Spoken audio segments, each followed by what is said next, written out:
എല്ലാവർക്കും ദീപ്താസ് കിച്ചണിലേക്ക് സ്വാഗതം. ഇന്നത്തെ നമ്മുടെ റെസിപ്പി എന്ന് പറയുന്നത് ഹോട്ടലിൽ നിന്ന് നമ്മൾ പൊറോട്ടയൊക്കെ വാങ്ങിക്കുമ്പോൾ അതിൻ്റെ കൂടെ കിട്ടാറുള്ള ഗ്രേവിയാണ്, സാലനയാണ് നമ്മളിന്ന് തയ്യാറാക്കുന്നത്. ഈ ഒരു സാലന നമുക്ക് പൊറോട്ടയുടെയും ചപ്പാത്തിയുടെയും അപ്പത്തിൻ്റെ ഒക്കെ കൂടെ കഴിക്കാനായിട്ട് നല്ല ടേസ്റ്റിയാണ്. അപ്പോൾ ഇതെങ്ങനെയാണ് തയ്യാറാക്കുന്നതെന്ന് നോക്കാം. ഇതിന് വേണ്ടിയിട്ട് ഞാൻ ഒരു പാൻ അടുപ്പത്ത് വെച്ചിട്ടുണ്ട്. ഇതിലേക്ക് 1/2 ടേബിൾ സ്പൂൺ ഓയിൽ ഒഴിച്ച് കൊടുക്കാം. ഞാനിവിടെ സൺഫ്ലവർ ഓയിലാണ് ഒഴിച്ച് കൊടുത്തിട്ടുള്ളത്. ഇതിലേക്ക് 1 കപ്പ് തേങ്ങ ചിരകിയത് എടുത്തിട്ടുണ്ട്, അത് ചേർത്ത് കൊടുക്കാം. ഇനി ഇത് മീഡിയം ഫ്ലെയിമിൽ വെച്ചിട്ട് 2 മിനിറ്റ് ഒന്ന് ഇളക്കി കൊടുക്കാം. ഇത് നന്നായിട്ട് ഫ്രൈ ചെയ്തെടുക്കേണ്ട ആവശ്യമൊന്നുമില്ല. അതിൻ്റെ ഒരു പച്ചമണമൊക്കെ നന്നായിട്ടൊന്ന് മാറി കിട്ടിയാൽ മതി. ഇപ്പോൾ ഇതിൻ്റെ പച്ചമണമൊക്കെ നന്നായിട്ട് മാറിയിട്ടുണ്ട്. ഇപ്പോൾ ഞാനിതിൻ്റെ ഫ്ലെയിം ഓഫ് ചെയ്ത് കൊടുത്തിട്ടുണ്ട്. ഇനി നമുക്കിതിലേക്ക് 1/2 ടീസ്പൂൺ പെരുംജീരകം ചേർത്ത് കൊടുക്കാം. വലിയ ജീരകമാണ്. ഇതോടൊപ്പം തന്നെ 2 ചെറിയ കഷ്ണം കറുവപ്പട്ട, 4 ഗ്രാമ്പു, പിന്നെ ചെറിയൊരു തക്കോലം, ഒരു ഏലക്ക, ഇത്രയും ചേർത്ത് കൊടുക്കാം.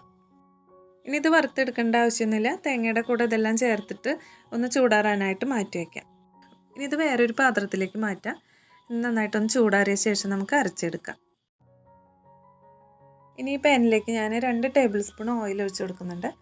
ഇനി ഇത് നന്നായിട്ടൊന്ന് ചൂടാവട്ടെ.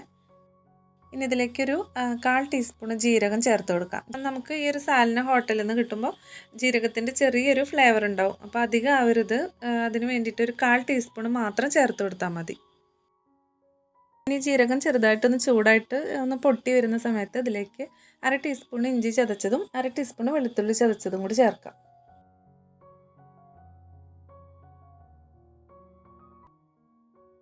ഇനി നമുക്കിതിലേക്ക് 3 മീഡിയം സൈസിലുള്ള സബോള ചെറുതായിട്ട് അരിഞ്ഞെടുത്തിട്ടുണ്ട്. ഇതും ചേർത്ത് കൊടുത്തിട്ട് നന്നായിട്ട് വഴറ്റിയെടുക്കാം. നല്ല ഗോൾഡൻ കളറായിട്ട് വരേണ്ട ആവശ്യമൊന്നുമില്ല.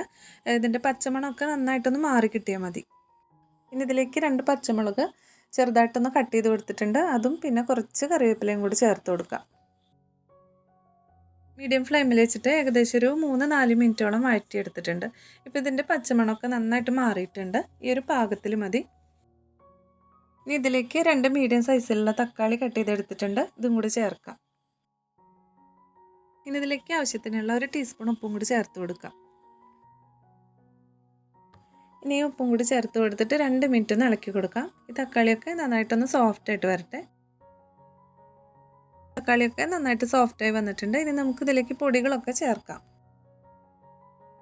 ഇതിലേക്ക് 1/2 ടീസ്പൂൺ മുളക് പൊടി ചേർത്ത് കൊടുക്കാം. നമ്മൾ നേരത്തെ ചേർത്തിട്ടുള്ള പച്ചമുളകിൻ്റെ എരിവിനൊക്കെ അനുസരിച്ചിട്ട് നോക്കിയിട്ട് ചേർത്ത് കൊടുത്താൽ മതി. ഇനി 1/2 ടീസ്പൂൺ മഞ്ഞൾപ്പൊടി, പിന്നെ 1/2 ടീസ്പൂൺ മല്ലിപ്പൊടി ചേർക്കാം.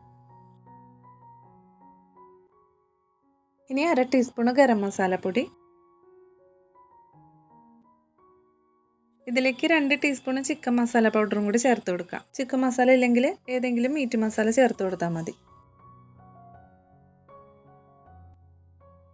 ഇതെല്ലാം കൂടിയിട്ട് നന്നായിട്ടൊന്ന് മിക്സ് ചെയ്ത് കൊടുക്കാം. ഇപ്പം നന്നായിട്ടിത് മിക്സ് ചെയ്തിട്ടുണ്ട്.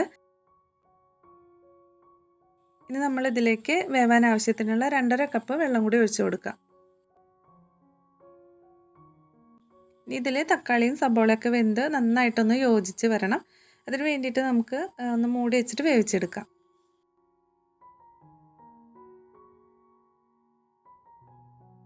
ഇപ്പോൾ നന്നായിട്ട് തിളയ്ക്കുന്നുണ്ട്. തീയൊരു മീഡിയം ഫ്ലെയിമിലാക്കി വെച്ചിട്ടുണ്ട്. ഇനി നമുക്ക് നേരത്തെ ചൂടാറാനായിട്ട് മാറ്റി വെച്ചിട്ടുള്ള തേങ്ങ ഒന്ന് അരച്ചെടുക്കാം. അപ്പോൾ ഇത് ഞാനൊരു മിക്സിയുടെ ജാറിലേക്ക് ഇട്ട് കൊടുക്കുന്നുണ്ട്. ഇനി ഈ ഒരു തേങ്ങയിലേക്ക് കറിക്ക് നല്ലൊരു ഫ്ലേവറും ടേസ്റ്റൊക്കെ കിട്ടാൻ വേണ്ടിയിട്ട് ഞാൻ കുറച്ച് കശുവണ്ടി ചേർക്കുന്നുണ്ട്. ഒരു 6 കശുവണ്ടി ഞാനതിലേക്ക് ചേർത്ത് കൊടുക്കുന്നുണ്ട്. ഒരു 1/4 കപ്പ് വെള്ളം ചേർത്ത് കൊടുത്തിട്ട് നന്നായിട്ട് നല്ല പേസ്റ്റ് പോലെ തന്നെ അരച്ചെടുക്കാം. ഈ ഒരു തേങ്ങ നമ്മൾ അരച്ചെടുക്കുമ്പോൾ കഴിയാവുന്ന അത്രയും പേസ്റ്റ് പോലെ തന്നെ അരച്ചെടുക്കാനായിട്ട് ശ്രദ്ധിക്കണം. ഈ ഒരു സമയം കൊണ്ട് തന്നെ ഇത് നന്നായിട്ട് വെന്തിട്ടുണ്ട്. ഇതിൽ വെള്ളമൊക്കെ കുറച്ചൊന്ന് വറ്റിയിട്ടുണ്ട്. ഇനി നമുക്കിതിലേക്ക് തേങ്ങ ചേർത്ത് കൊടുക്കാം. അപ്പോൾ ഞാൻ തേങ്ങ അരച്ചെടുത്തിട്ടുള്ള ജാറിലേക്ക് 1/2 കപ്പ് വെള്ളം ഒഴിച്ച് കൊടുത്തിട്ട് അതും കൂടി ഇതിലേക്ക് ചേർത്ത് കൊടുക്കുന്നുണ്ട്. ഇനി തേങ്ങയൊക്കെ നന്നായിട്ടൊന്ന് മിക്സ് ചെയ്ത് കൊടുക്കാം. ഇത് നന്നായിട്ടൊന്ന് തിളച്ച് വരണം. അതിന് വേണ്ടിയിട്ട് നമുക്ക് കുറച്ച് നേരം ഒന്ന് മൂടി വയ്ക്കാം. തീ ഇപ്പോൾ ഒരു മീഡിയം ഫ്ലെയിമിലാണ് വെച്ചിട്ടുള്ളത്. കറിയൊക്കെ നന്നായിട്ട് തിളയ്ക്കുന്നുണ്ട്. ഇപ്പോൾ ഏകദേശം ഒരു 5 മിനിറ്റൊക്കെ കഴിഞ്ഞിട്ടുണ്ട്. കണ്ടത് നല്ല തിക്കായി കിട്ടിയിട്ടുണ്ട്. ഇനി നമുക്കിതിൻ്റെ ഫ്ലെയിം ഓഫ് ചെയ്ത് കൊടുക്കാം. ഇതിലേക്ക് കുറച്ച് മല്ലിയിലയും കുറച്ച് പുതിനയിലയും കൂടിയിട്ട് ചെറുതായിട്ട് കട്ട് ചെയ്തെടുത്തതും കൂടി ചേർക്കാം. ഇപ്പോൾ കറിക്ക് നല്ലൊരു ഫ്ലേവറൊക്കെ വന്നിട്ടുണ്ട്. അപ്പോൾ തീർച്ചയായിട്ടും നിങ്ങൾ ഈ ഒരു ഗ്രേവി തയ്യാറാക്കി നോക്കണം. ഇഷ്ടപ്പെടുകയാണെങ്കിൽ ലൈക്ക് ചെയ്യാനും സബ്സ്ക്രൈബ് ചെയ്യാനും മറക്കരുത്. വീണ്ടും അടുത്തൊരു വീഡിയോ ആയിട്ട് കാണാം. താങ്ക്